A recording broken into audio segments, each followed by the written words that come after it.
Hi, in today's video, we're going to solve IGCSE Math Paper 4 from October-November 2022 series.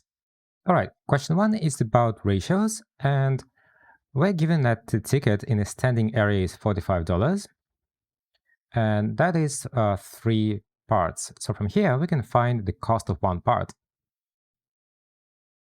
That will be 45 divided by 3, which is 15. Now, we're supposed to find the cost of a ticket to the seated area, and that is 5 parts. And for that, I'll just multiply the one part, basically 15, by 5. And I get 75. Okay, the second part of the question is about percentages.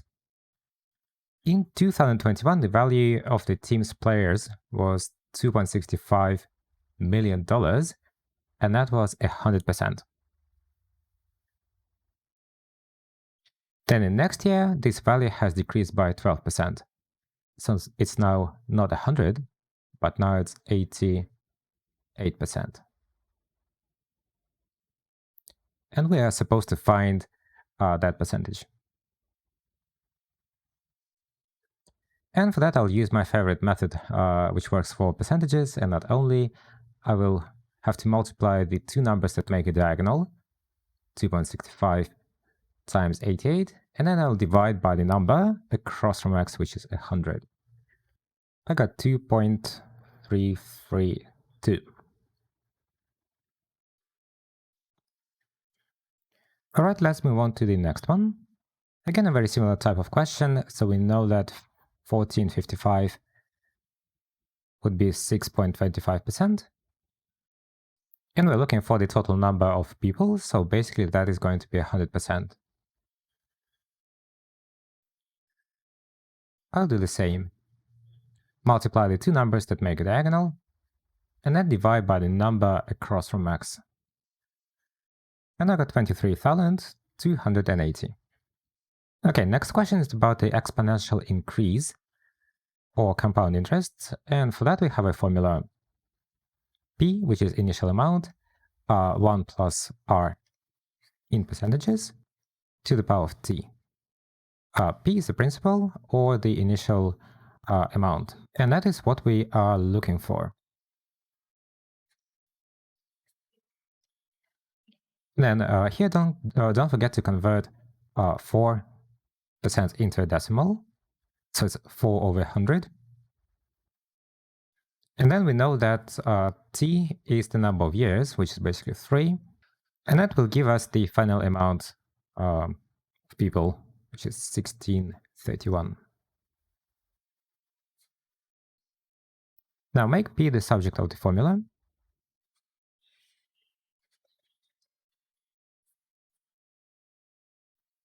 and calculate.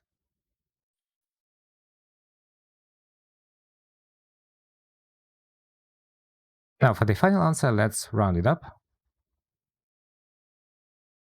There we go. Another ratio question, and for that we can also use a very similar method to what I used previously for percentages. So we know that 2 parts is going to be x, and we're looking for 7 parts.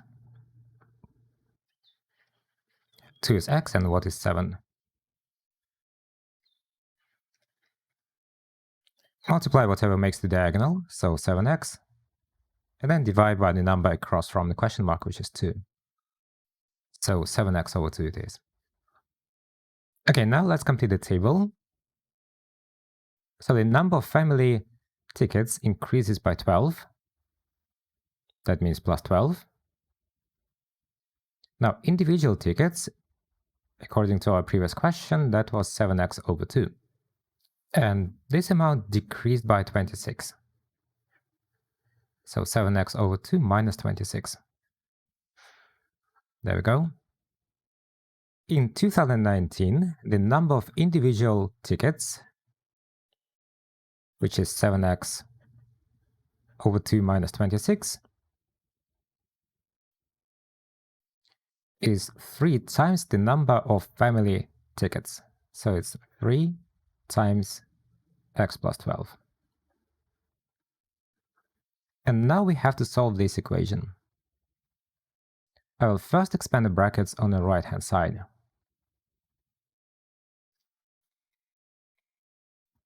Then I will collect all x's on the left and all numbers on the right.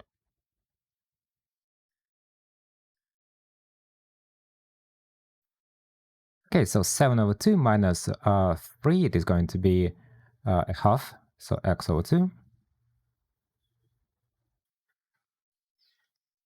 26 plus 36, that's 62.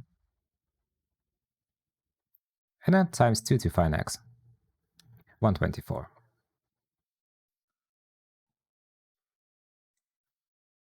Okay, next question, complete the table. So we'll have to calculate v when x equals to 2. That would be 2 squared times 9 minus 2, which is 4 times 7, 28. Okay, done. Alright, next question, we'll have to draw the graph. Alright, 0, 0, 1, 8, and so on and so forth. Right, so that's the points that I got, and now we have to connect all of them with a nice smooth line.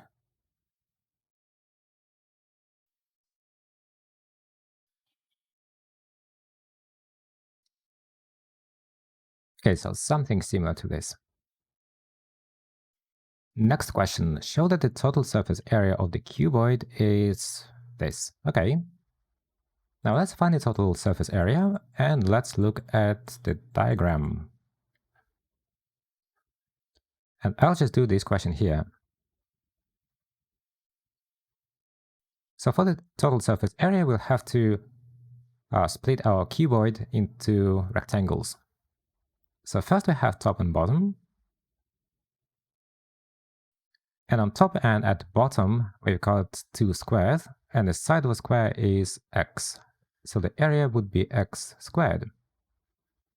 Now let's have a look at the left and right. We've got x and 9 minus x. When I multiply it, I'll get x times 9 minus x. And let us open the brackets. It is 9x minus x squared. We also have front and back.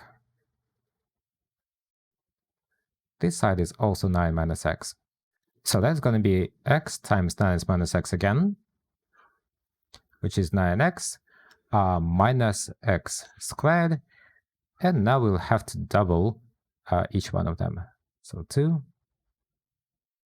2, and another 2. Now let's add up everything. 2x squared plus 18x minus 2x squared. I just opened this bracket right here. And again plus 18x minus 2x squared. And now let us simplify this. I'll get 36x. 2x squared and minus 2x squared will give us 0.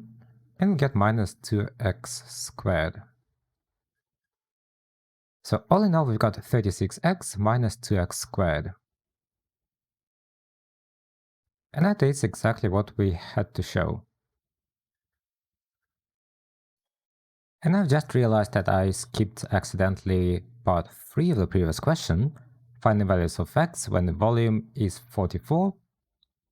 So let's have a look again at this question, at the part where I have a graph. So here's 44. And now we'll have to find the corresponding values of x.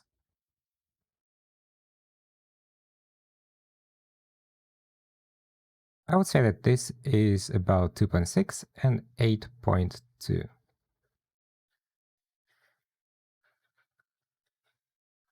Find the surface area when the volume of the cuboid is a maximum. Again, let's have a look at the graph. That seems to be the maximum point. And now we're going to find the corresponding value of x. That's about 6.1. And now substitute this into the formula for the surface area.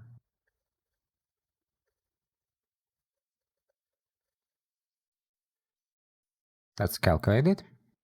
And I got 145.18. So let's say it's 145.2. Okay, next question, we'll have to calculate the estimate of the mean. And to do so, we'll first have to find the midpoint of each interval. So the midpoint, the number between 80 and 100, that is going to be 90. Next, 125. Next, 175. Next, 250. And then 350. And now we'll have to multiply the midpoint by the frequency, add it all up,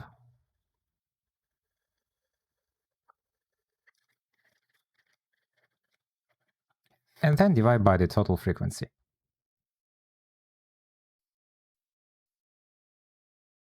Calculate, and get the answer 211.3. Okay, so the next question, we'll have to calculate the difference between the two estimates, knowing that the only difference is the actual last column. So in our calculations, we are taking the midpoint of the distance, so that, between 300 and 360, that is 330. And in the previous question, that used to be 350. So we'll only take the difference of 350 times 32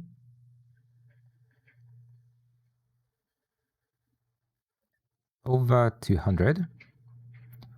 That's the very last bit of our calculation. It's this one.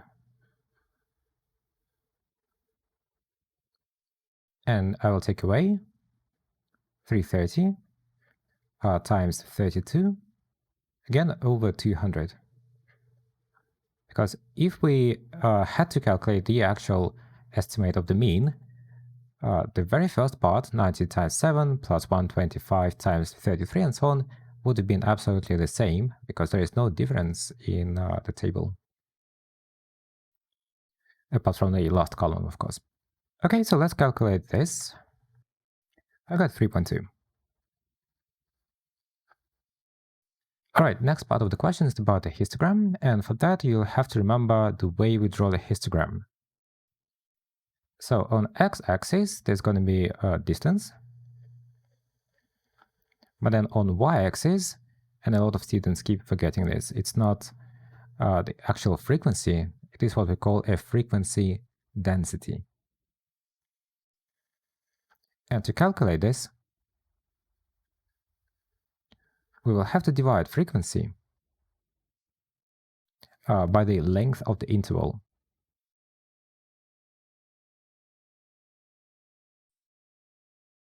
Okay, so first, we're looking at CAIE's frequency table, and the height of the block for the interval from 200 to 300, which has the interval length of 100.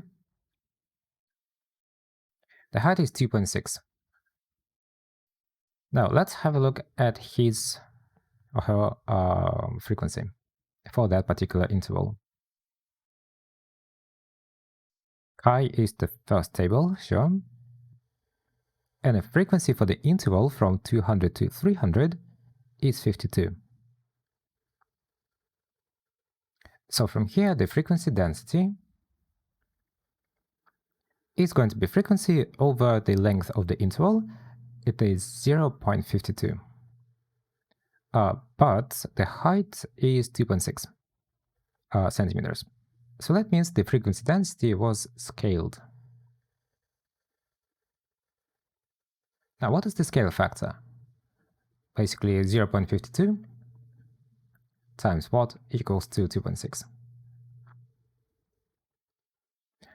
It is 5.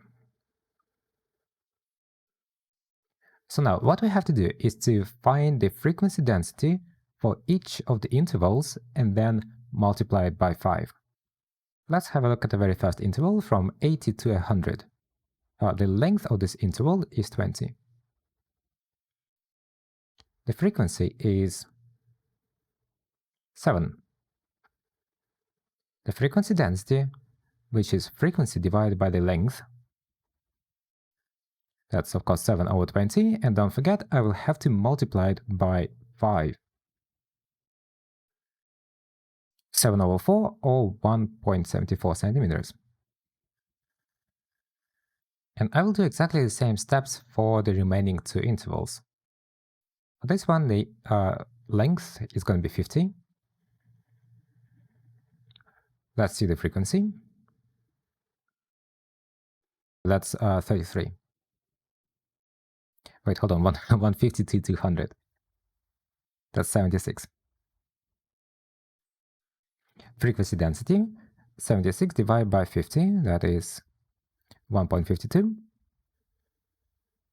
multiplied by 5. 7.6. 300 to 400. The length is 100. What is the frequency? 32. Let's find the frequency density, which is 32 divided by 100. It is 0.32. And I will multiply by 5. 1.6. Okay, done. Next one is the probability question. Right, so that's a 1 mark, pretty easy. Basically, how many cars traveled more than 300 kilometers? Let's have a look at our table. So more than 300, it's only the last column again, 32 cars. And in total, we have 200 cars. So the probability would be 32 over 200, 4 over 25. Alright, next question is a bit more difficult because we have a combined event. We pick up two cars at random, and we'll have to find the probability that both cars traveled 150 kilometers or less. How can that happen? If you think about this, then the first car should travel less than 50, and the second car traveled less or equal than 150. And now when we have to deal with combined probabilities, whenever we have two events separated by and, that means we'll have to multiply their probabilities. So I will times these two. Now, for the very first time, when we pick up a car at random, let's have a look. How many cars traveled less or equal than 150 kilometers? 7 and 33. So altogether that is 40. So the probability that the first car traveled 150 or less is going to be 40 over 200. Now what about the second car? Before we used to have 40 cars, but now one car is chosen, so that means we've got 39 cars left. And again, because one car has already been chosen, now it means we have 199 cars left. Now we're going to multiply these two and get the answer, 39 over 995. Okay, next question. This could be a little bit tricky because it looks really similar to the previous one. However, there's one small difference. So now this time the order is actually going to matter. Because look, in the previous question, the first car had to travel less than 150 kilometers, and the second one had to travel less than 150.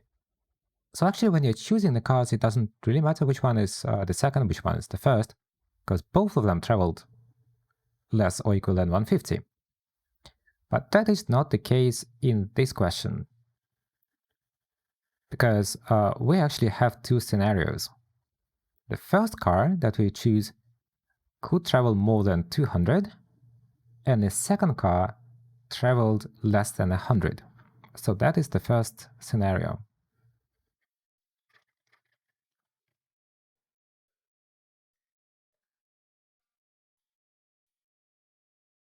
But now, what else can satisfy this statement?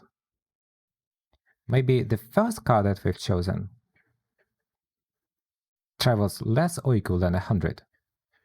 And the second car of our choice travels more than 200. So this also satisfies our condition. Now we're going to calculate these probabilities separately and then add them up. Again, let's look at the table and find out how many cars traveled more than 200. 52 plus 32. That's 84 in total. 84 over 200. Multiply by... Now, the first car is already chosen, so that means we've got 199 left. But now let's have a look how many cars travel less than 100. 7.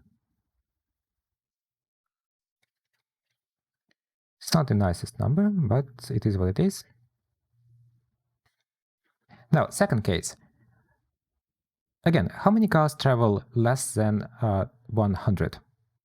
It is 7 out of how many? Now, this is a totally separate scenario.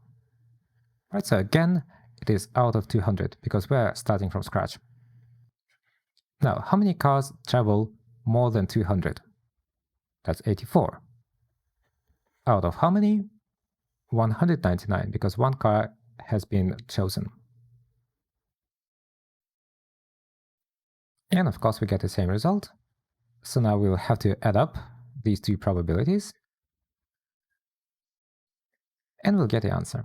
147 out of 4,975. Okay, that's it. So the next question is about transformations. And first we'll have to describe the transformation that maps A onto B. Right, so first we're going to start with the type of the transformation. We can clearly see that the shape was just moved. So that means the type of the transformation is going to be translation.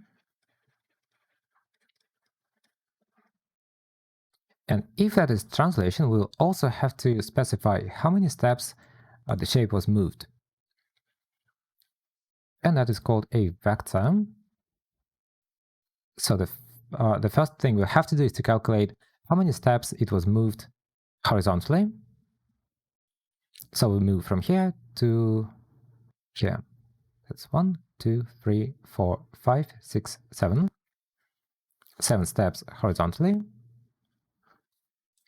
And then how many steps we move vertically? Now, vertically we move down, so our number is going to be negative.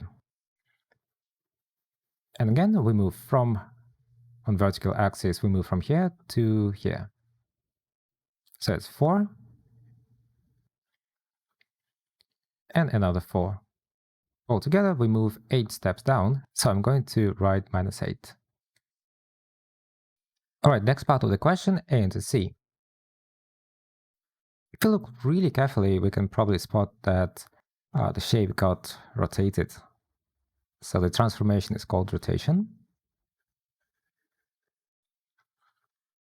Now, whenever it is rotation, we'll have to specify the angle, direction, and the center of rotation. The angle is quite easy to spot because we're just doing this way. It is 90 degrees. And the direction is anti-clockwise, ACW, that's totally acceptable. And for the center, you just have to use the tracing paper and try to rotate it around different points. Unfortunately, I can't show you how I'm doing this using the tracing paper, but the center is going to be right here. It's 0.8.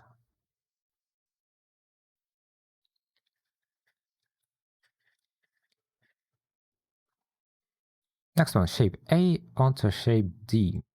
Right, so whenever the size of the shape is changing, the transformation is called enlargement, even though the shape is actually getting smaller. But we're going to represent it using this scale factor.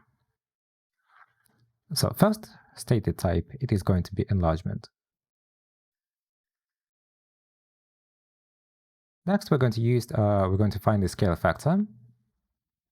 If we compare the two sides, then from being 2 squares, it changes to 1 square. So that means the scale factor is a half. Right, so if the shape was getting bigger, that would have been, let's say, 2. But if the shape is going to be smaller, then the scale factor is a fraction. And the last thing we have to do is to find the center of enlargement. And for that, we'll have to connect every corner of the shape and its image with straight lines. So if you're doing it on paper, it does make sense to use a ruler. Unfortunately, there's no straight line tool. So I'm just trying to connect them the best I can. Oops, this line is just a little bit off. Okay, so that's it. Yeah, use a ruler. Makes your life so much easier. But anyway, we can see that these lines will meet at the point -1, -4. And that's the center of the enlargement.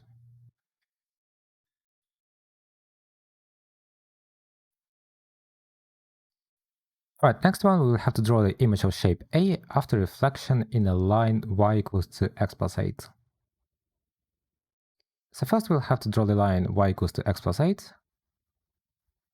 If you're not sure how the line looks like straight away, nobody can stop you from drawing the table of values. Choose a couple of values for x, let's say 0, y is going to be 8. I will have to choose a negative number because I don't have anything going further than 8 on y-axis, so I'll choose -2. Got 6, and just in case, I'm going to choose one more value, -1, 7. Okay, so 0, 8, the first point, -2, and 6 is the second, -1, 7 is the third. And we can clearly see how the line goes.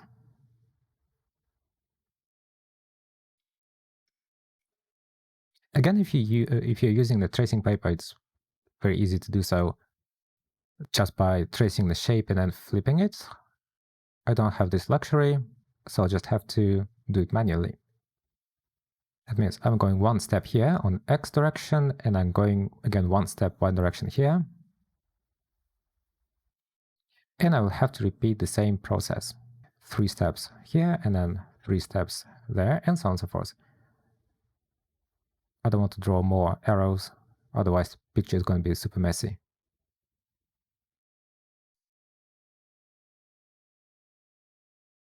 Okay, looks like I'm done.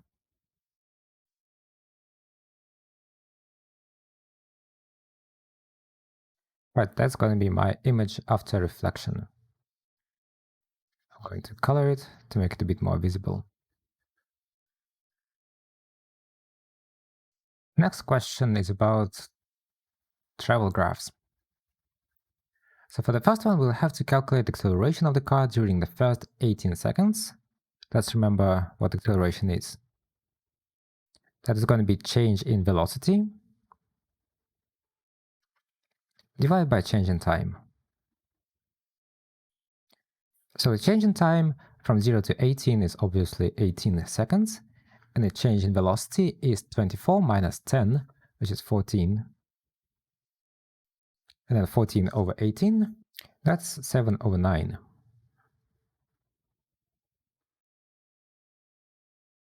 Okay, in the next question, we're given that in the first 40 seconds, the car traveled 134 more than the bus. So that means the distance traveled by the car minus the distance traveled by the bus should be equal to 134. Okay, now if we look at a graph, we got a speed time graph, and to find the distance from the graph, we'll have to calculate the area below the curve. So let's start with the car. We can split this into 2 parts. First, the trapezium from 0 to 18, and second, there's a rectangle. Let's start with trapezium. So the the base of this trapezium is going to be 24, and the second base is 10. So the area therefore is going to be equal to base 1 plus base 2 over 2 times the height of the trapezium, which is 18. And for the second part, we've got a rectangle, and the area is going to be 24 times this length from 40 to 18. That's going to be 22. Okay, let's calculate this. I got 528 for the second area. For the first one, that's 306. Okay, add them up. Got 834. So 834 minus, now for the bus, everything is way easier because it's just a constant velocity for 40 seconds. So we can find the distance traveled by multiplying time, 40, by the velocity. And we get 134. Now solve this equation and get 17.5. Okay, there we go, the velocity is 17.5. Okay, next one is the train question. Train takes 10 minutes and 30 seconds, so time equals to 10.5 minutes. To travel the distance, 16,240 meters. Let's convert it into kilometers because we're actually supposed to give the answer in kilometers per hour. It is 16.24 kilometers. And let's convert 10.5 minutes into hours. And for that, I'll just have to divide by 60. That's 7 over 40. Now, how do we find the speed? Speed is going to be distance divided by the time. So 16.24 divided by 7 over 40. That's 92.8. Okay, algebra. Solve the equation. First, subtract 15 from both sides. Negative 6. Next, divide by 4. X equals to minus 6 over 4. Let's simplify. Negative 3 over 2. Factorize a squared minus 9. Okay, for that, you will have to remember how to factorize what we call the difference of squares. If you're not quite sure what it is, try to expand these brackets, a minus b times a plus b. That would be a squared plus ab minus ab minus b squared. And those ab and negative ab will cancel out. So all in all, we've got a squared minus b squared. And that's what we call the difference of squares. And now, if you compare the left side here, the double brackets, with the right side, which is the difference of squares, we get the formula a squared minus b squared equals 2a minus b times a plus b. And normally you have to use this formula whenever you have to factorize something with two terms and maybe a square. However, we do have to have two squares in this difference. And for that, we can represent 9 as 3 squared. And now using the formula, we can just jump straight to the answer. That is a minus 3 times a plus 3. Okay, next one. Dividing fractions. For that, we're going to keep the first fraction and flip the second one over. And replace division with multiplication. So that's what we normally do with dividing fractions. Got 4 times a times 10 times c. Let's do the denominator, a d, and now simplify whenever possible. So you can cross out a and a. Let's simplify 10 and 5. That's 1 and 2. Anything else? I don't think so.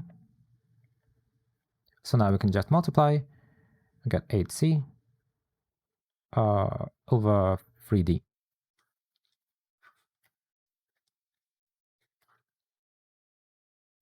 Okay, next one, find the expression for m in terms of n.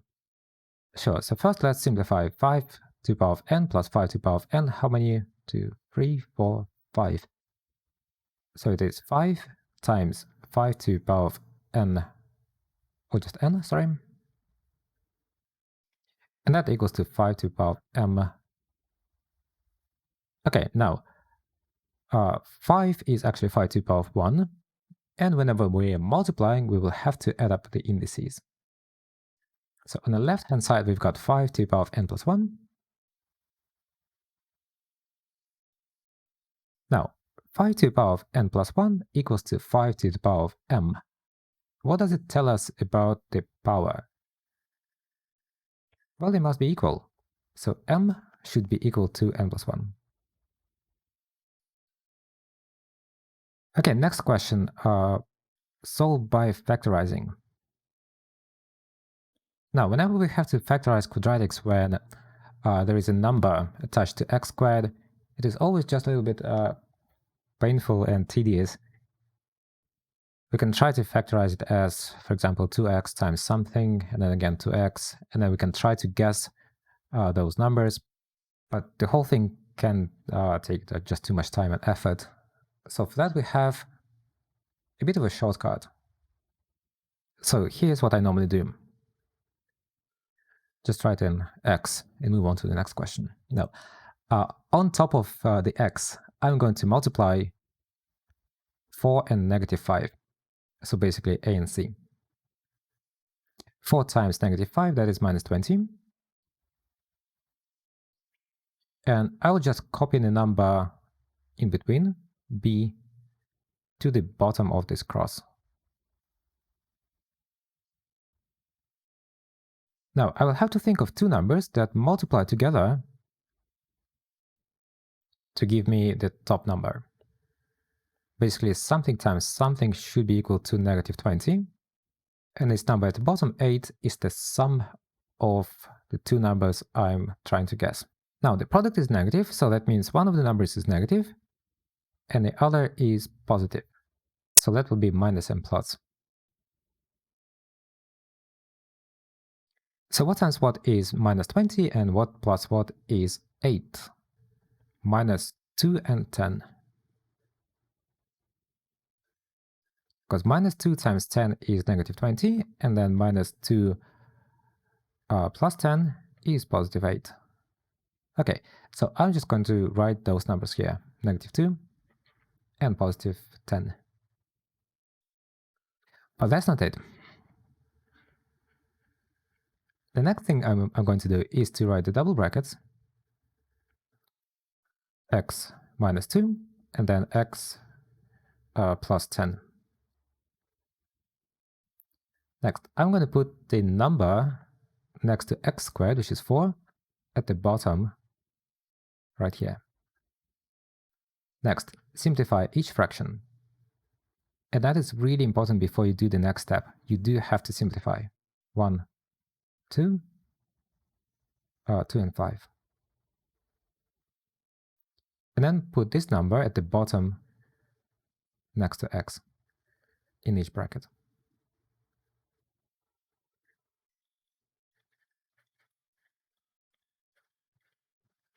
Okay, so this is how we factorize. It's going to be 2x minus 1 times 2x plus 5. Again, I know this sort of scheme is looking like really illogical, but it does save a lot of time. So now we have to solve the equation using our factorization. And for that, we should split the equation into two. 2x minus 1 equals to 0, or 2x plus 5 equals to 0, and solve each of the equations. So x equals to 1 over 2, and then x equals to minus 5 over 2. Okay, next one is direct proportion. Y is directly proportional to x plus 3 cubed. So what it means is y equals to some number k multiplied by whatever it is proportional to. In that case is x plus 3 cubed. And just a side note, if it was inversely proportional, that would have been divided instead of multiplying. Now, we can use this second line of the information to find k. So just substitute the values of x and y into that formula. X is 2, so all in all we've got 2 plus 3, 5 cubed. Right, and then from here we can find k. Apparently that's 27 over 250. Now substitute k back into the very first line. So y equals to 27 over 250 times x plus 3 cubed. And now we can use it to find x when y equals to 108. First multiply by 250 to get rid of the fraction. That's 27,000 equals to 27 times x plus 3 cubed.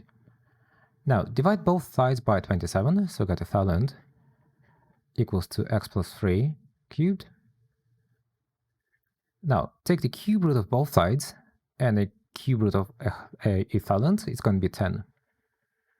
So 10 equals to x plus 3, and then subtract 3 from both sides and get x equals to 7. Ta-da! Okay, here we go. G is inversely proportional, this time to the square of d.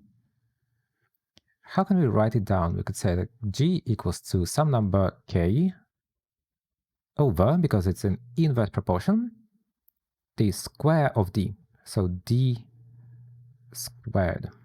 Okay, when d is halved, the value of g is multiplied by a factor n, and we have to find that factor.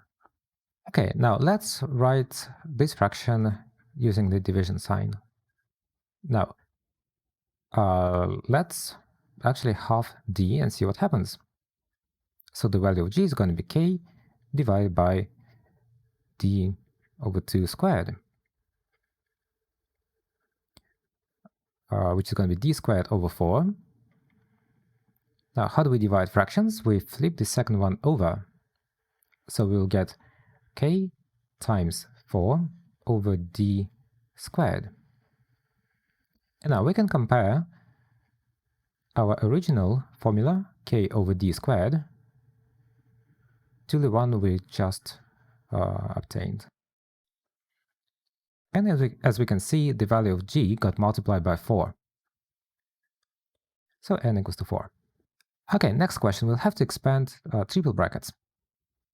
So first we'll just multiply 2x plus 3 by x minus 1, like we normally do. It's going to be 2x squared minus 2x plus 3x minus 3, and simplify. Negative 2x plus 3x is going to be just x. And now this gets multiplied by x plus 3.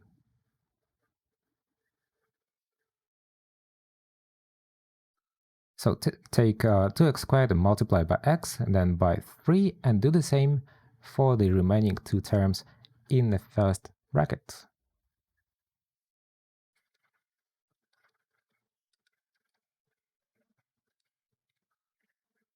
Okay, simplified.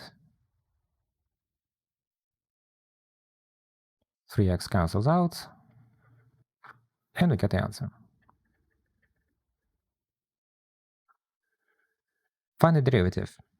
Okay, that is really easy, and for that you'll have to follow this rule.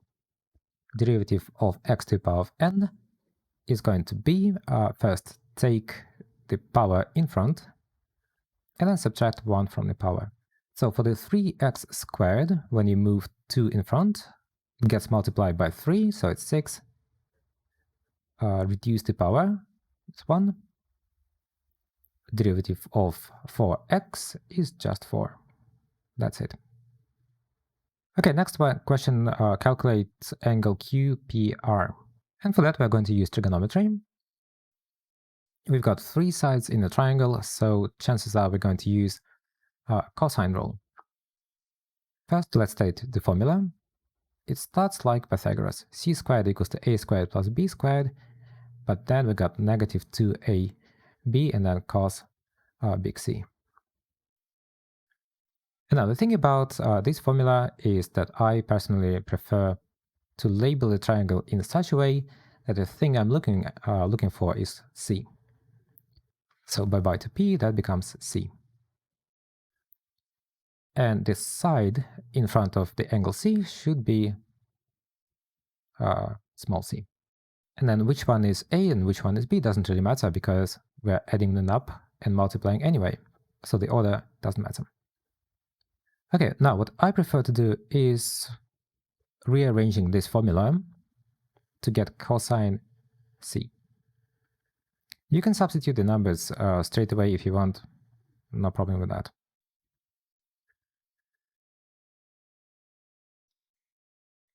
So I moved negative 2ab cos C to the left, and then I will move C squared from left to right.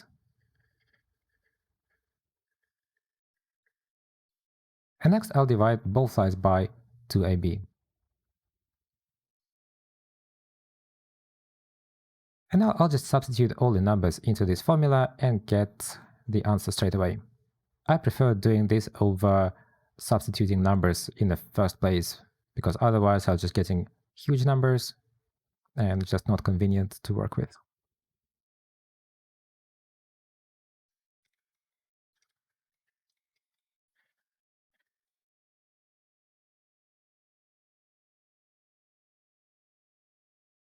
So I got approximately 0.6155, but that doesn't matter because we're going to use the answer button anyway when we take the inverse cosine. So I got 52.01. I think it's safe to round it to 52 degrees. Okay, for the next one we will have to calculate the shortest distance from point Q to the line PR. What is going to be the shortest distance from one point to the line? Well, that is going to be a perpendicular. So we got 90 degrees here, and we will have to find the length of this perpendicular. Now we know this angle is 52 degrees. That's what we're looking for. And for that we can just use our normal SOHCAHTOA in the triangle PQ, let's call it H.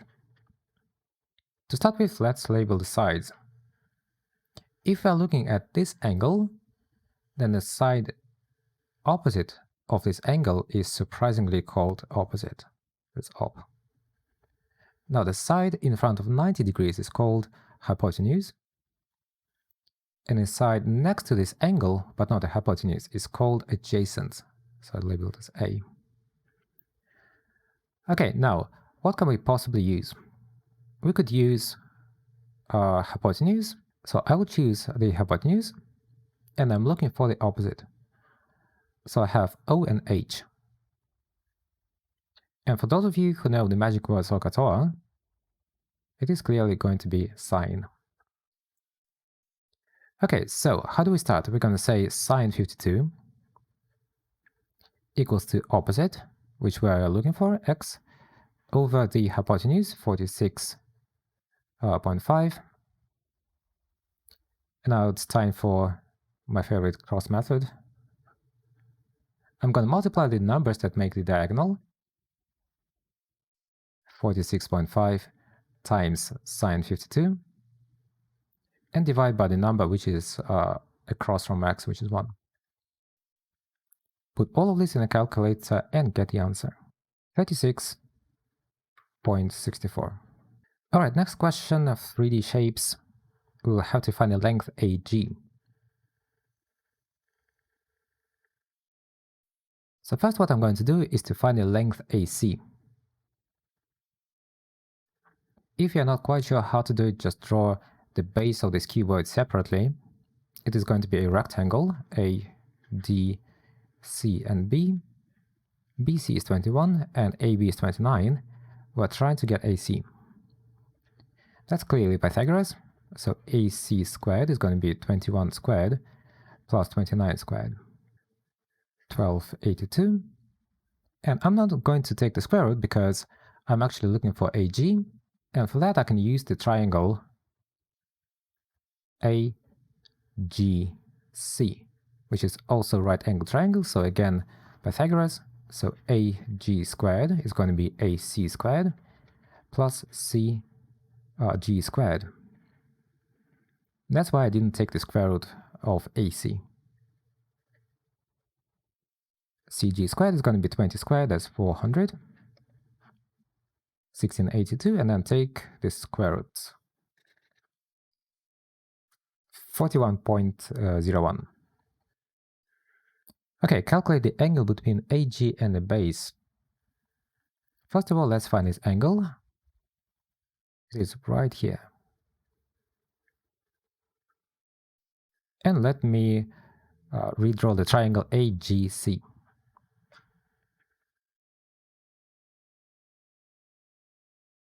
That's 20, that's the angle we're looking for. And we also calculated AG previously here. Again, this is also going to be SOHCAHTOA. We have opposite, we have hypotenuse. Now we're looking for the angle. Again, we have O and H, so this is going to be sine. So sine x equals to 20 over 41.01, and I will have to take the inverse sine of the answer.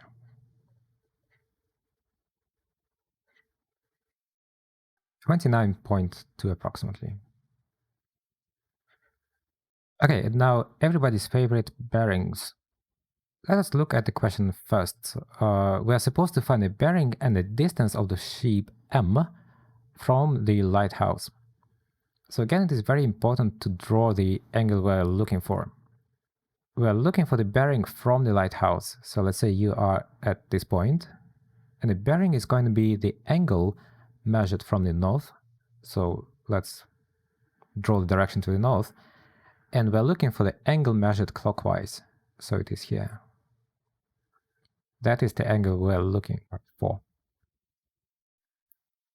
And of course, we are looking for the distance LM. Okay, what are we given? We're also given that the bearing of L from K is 155. Again, don't get confused between these 2 points. Start with when it says from. So start from K, and then go clockwise from the north. So that is 155. Now, whenever you're working with bearings, it's very useful to keep in mind that you'll probably have to deal with what we call C angles or co-interior, because direction to the north is going to be parallel. So we've got a pair of C angles right here. So this purple angle and the angle 155, these are going to be C angles or co-interior. And what do we know about those C angles? They add up to 180. So to find this little purple angle, we'll have to do 180 minus 155. That's 25 degrees. Now, how do we find the bearing, the large angle we're looking? It would be very useful to find this angle right here, the yellow one. Because we could do 360 minus the purple angle and then minus the yellow angle. Okay, how can we possibly find the yellow angle? I guess that is going to be trigonometry. Okay, and we're also given that the bearing of K from M is 10 degrees. Let's label this angle. It's probably going to be useful at this point. The bearing of K from M, again, we start at M. And the bearing of K is going to be this angle right here. So that is 10 degrees, and that helps us to find the angle on top. That's painted green right here. Again, C angles, it's going to be 180 minus 10, which is 170. And from here, we can find that angle at the bottom. I feel like I'm running out of colors. I'll just color it red. That would be 360 minus 170 minus 155. I got 35. And now, just by looking at this triangle, we can probably use sine rule to find the distance LM in the first place. Because very conveniently, we've got the side of 112 and the angle in front. And we got an angle here, and maybe we can use it to find this length. Okay, let's do the side ML over sine 35 equals to 112 over sine 96. Again, time for the cross method. I'm going to multiply the numbers that make the diagonal. Basically, that's 112 and sine 35. And divide by the number across from ML. Type all of this in a calculator. 64.59.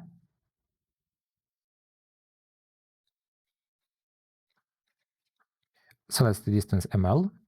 How can I possibly find the yellow angle? Oh, that's actually easy since we know that angle on top is 35. Then the yellow angle L is going to be just 180 minus the other two angles. So angle L equals to 180 minus 96 minus, I think it was 35. Yes. 49.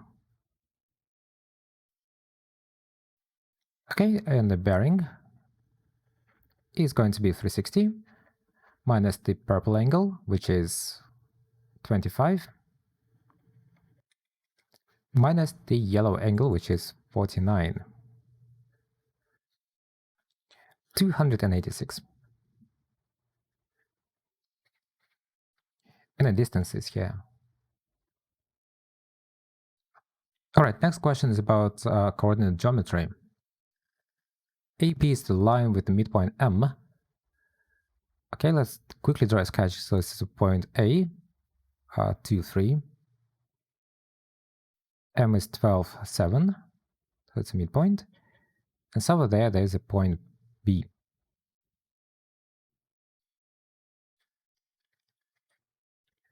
Find the coordinates of B. Okay, and to do so, we'll use the fact that M is the midpoint. Let's look at x coordinates first.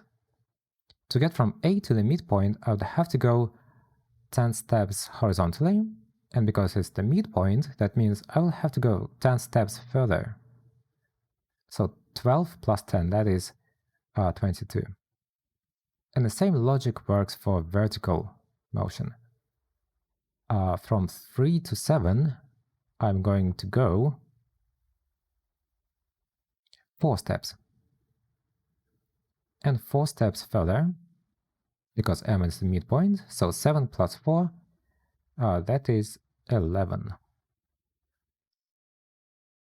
Okay, in question B, we'll have to find the perpendicular bisector, and what it is the line that goes through the middle of AB. That's why it's called the bisector, and it's called perpendicular for a very good reason, because it makes 90 degrees. So this purple line is going to be perpendicular bisector. And to find the equation of the perpendicular bisector, which is mx plus c, of course, we will have to first deal with the gradient. And to do so, we'll have to first find the gradient of AB. The gradient of AB is going to be change in y over change in x. So change in y, let's maybe label the point 22, 11. And the change in y is going to be 11 minus 3. Change in x will be 22 minus 2. So it's going to be 8 over 20. Let's divide both numbers by 4. It's going to be 2 over 5.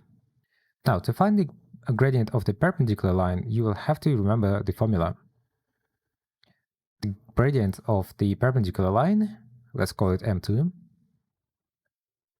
will be equal to minus 1 over the gradient of the first line. How to do that? The gradient is going to be negative in the first place, and to do 1 over the first gradient, we just have to flip the fraction. So this is the gradient of a perpendicular bisector.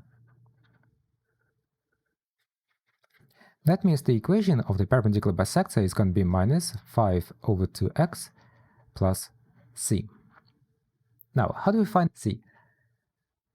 We can substitute any point that lies on that line. Well, the only point that we know is the midpoint, 12, 7.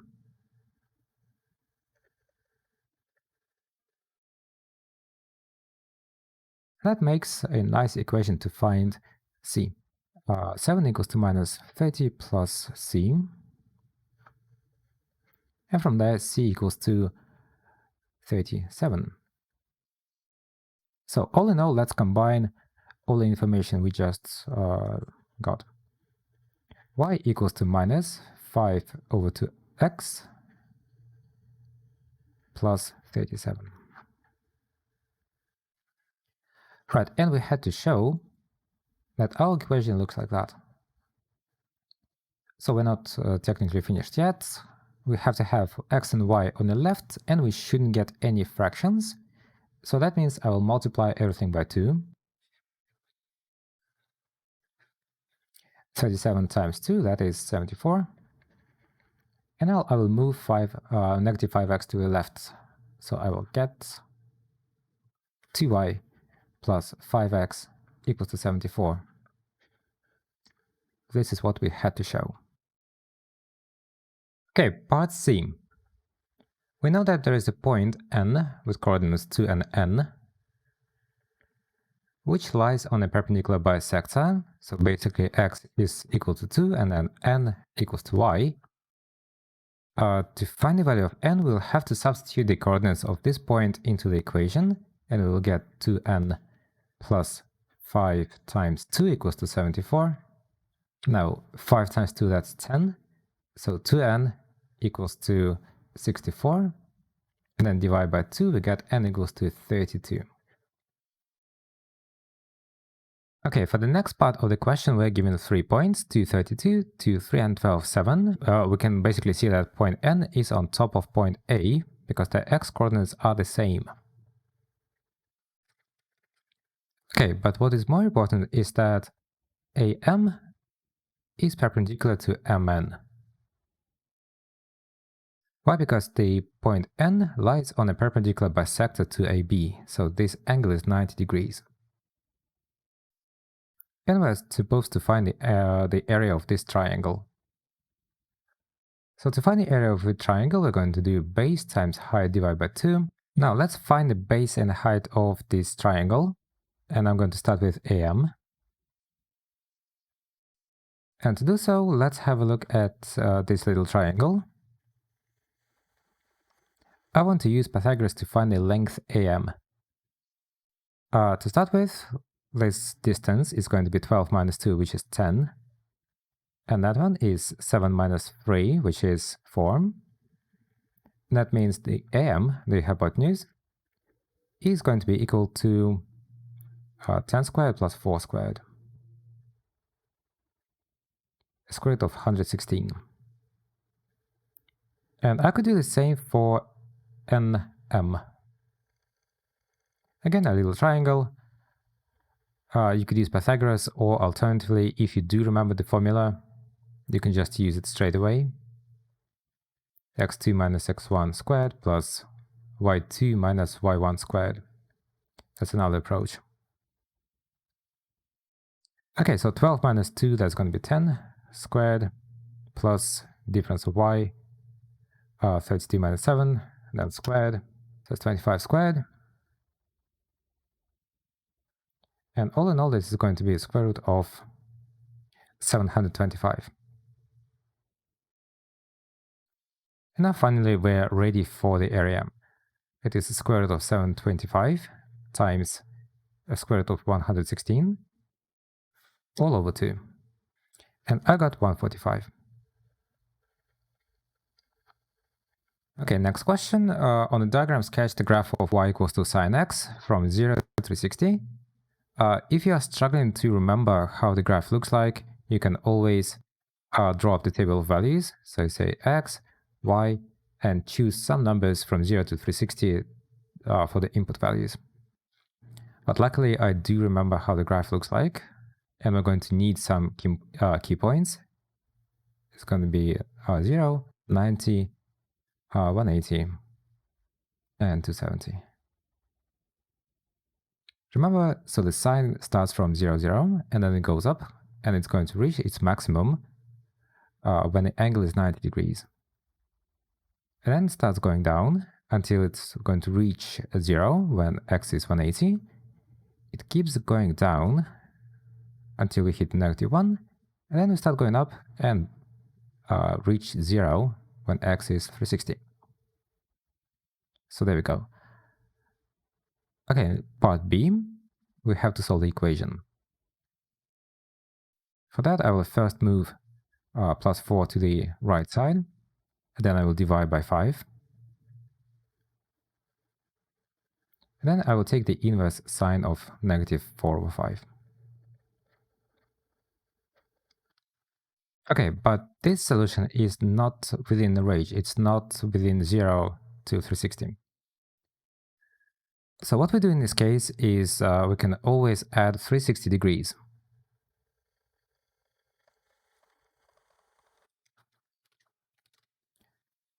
And that is 306.9. And also it's very useful to memorize how to get the second solution when you are solving trigonometric equations. If you have an equation with sine, then you can always get the second solution by doing 180 minus the first one. So in that case, it's going to be 180 minus -53.1.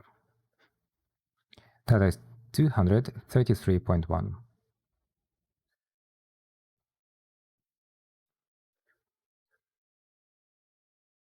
And just a side note, we do 180 minus the first one for sine.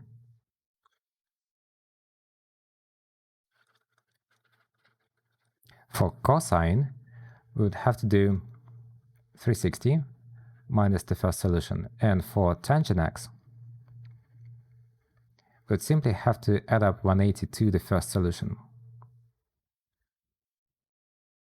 So remembering these is really, really helpful. All right, next question is about geometry and upper and lower bound.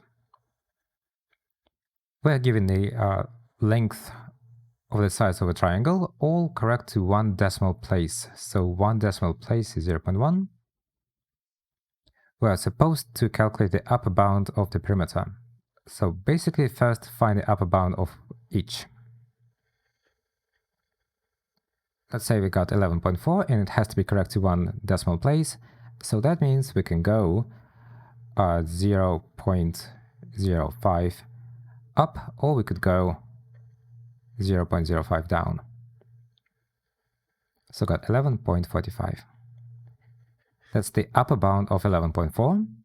And in a similar way, the upper bound of that is going to be 14.85. And this one is going to be 15.75. So the upper bound of the perimeter is going to be 11.45 plus 14.85 plus 15.75. I got 42.05. Okay, moving on. The angle of the minus sector is 150. Calculate the area of the minus sector. Okay, so basically we'll have to find this area. Okay, how do we do that? We do have a formula for the area of a sector, which is pi r squared over 360 times the angle. Substitute all of this.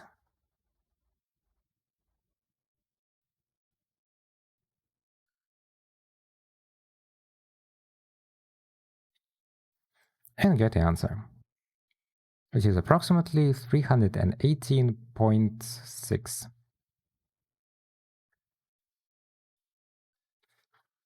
Okay, the next question. We're given that the perimeter of the major sector, and the major sector is going to be the bigger part of the circle. That's what I'm showing in orange. That's the major sector. is 3 times perimeter of the minor sector. And the minor sector is going to be, let's say, green. That's the minor sector.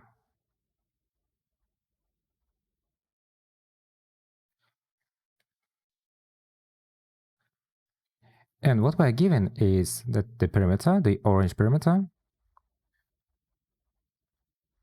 of the major equals to 3 times perimeter of the minor. So it is 3 times perimeter of the minor. Okay. Now, how do we calculate perimeter of the major sector and the minor one? Let's start with the minor. So first of all, we will have to add up radius and one more radius. So altogether, that's 2r. And now we will have to add up the length of this arc. And we also can calculate this formula using, we can calculate the length of the arc using the formula 2 pi r over 360 multiplied by the angle. And we could do the same formula for the major sector. So the angle is going to be 360 minus x. And we still have 2r, because it's radius times radius, plus 2 pi r over 360. Then we multiply by 360 minus x. So now we've put this sentence into the equation. Now, our goal is to simplify this and hopefully get this expression. Okay, so first I'm going to expand these brackets on the right side.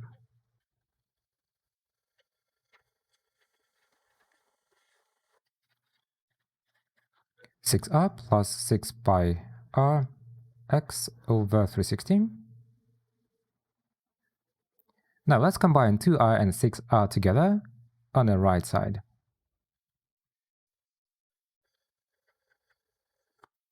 It's going to be 4r.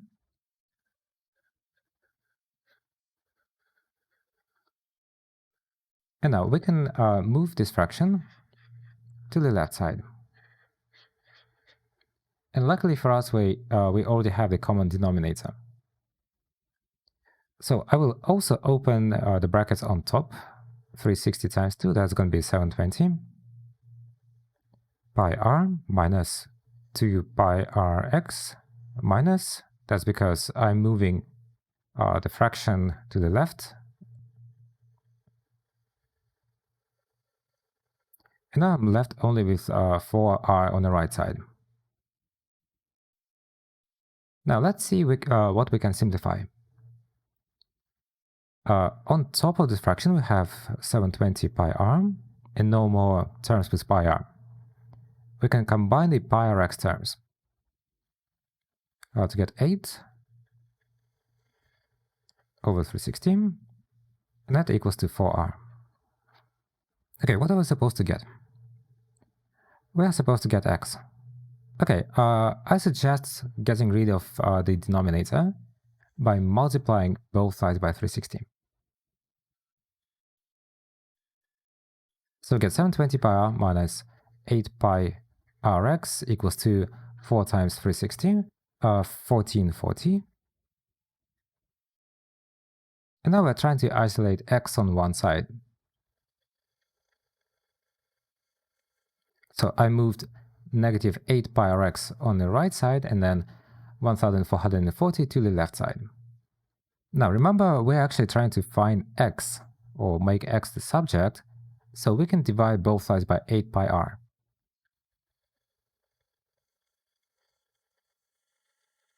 Now let's look at our final result. What are we supposed to get? There should be only pi in the bottom, at the bottom. And that's in the first place because I missed this r and this r.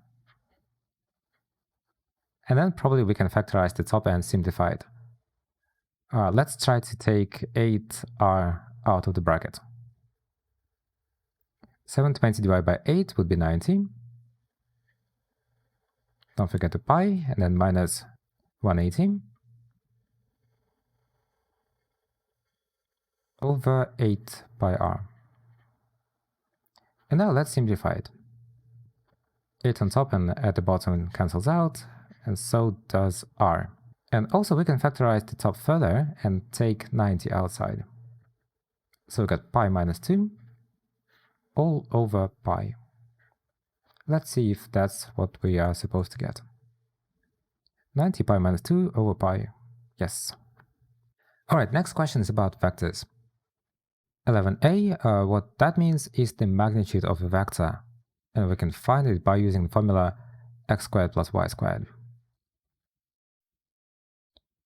So we have 9m squared plus 40m squared. Take the square root and that should be equal to 205 over 2. Keep simplifying. Don't forget to square both 9 and 40.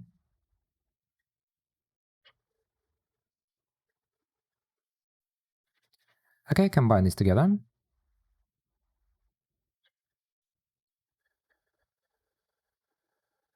Now, can we take the square root of 1681? Yes, we can. So that is 41m. And then don't forget, when we take the square root, it is possible to get two values, positive and negative. That equals to 205 over 2. Now, divide both sides by 41.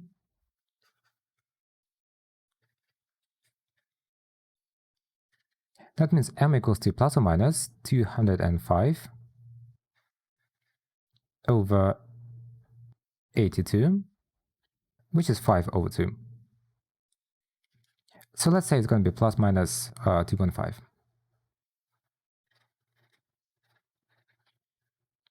Okay, moving on, next question about vectors. First, we'll have to find AC. Now, how do we get from A to C? Obviously using vectors A and C.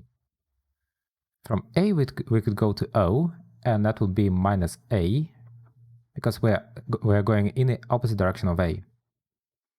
So it's minus A, and then I'm following the vector C, so I'm doing plus C. Next one, CP. We're given the ratio, so CP is 3 parts, and PB is 1 part. And altogether we've got 4 parts. And we also know that the vector CB is A. Okay, we're looking for CP, which is 3 parts. So it's 3 out of 4, part of A, so it's 3A over 4. Now, let's calculate OP. How to get from O to P using the vectors that we know? We can go from O to C and from C to P. And we already know both vectors. So OP is going to be equal to, I think it's C, yeah, C, plus 3 over 4A.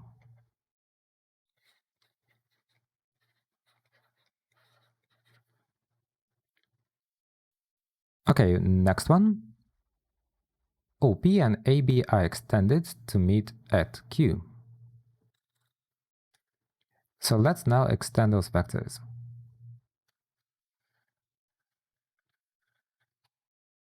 Find the position vector of Q.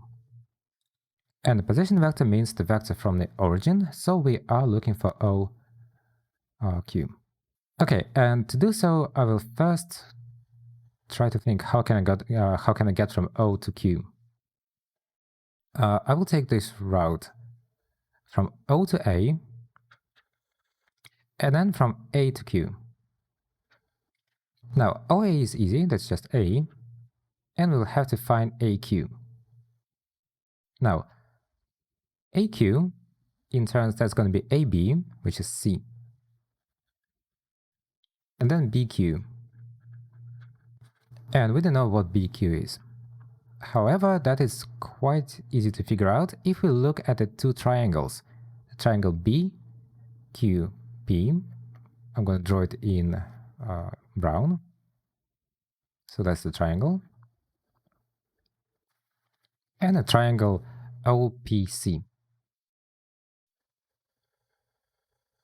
And there's something really special about those triangles. Those two triangles are mathematically similar.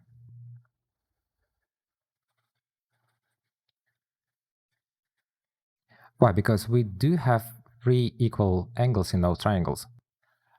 First, we have these 2 vertical angles, the one in orange. We also have Z angles, or alternate angles. Let's say this one and that one.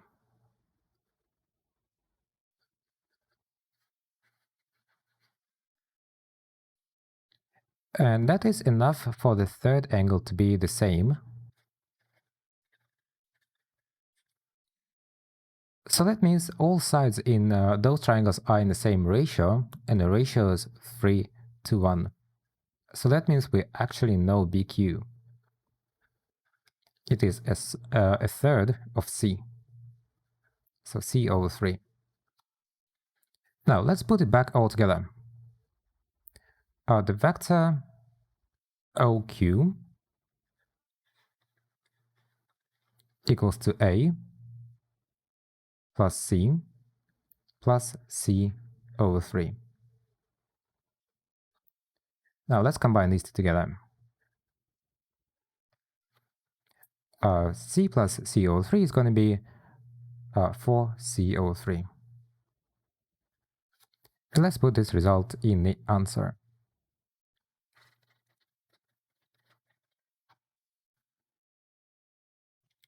Alright, and that was the last question of this paper. I hope you found this video useful, and if you do have any questions or comments, please let me know in the comments section to this video.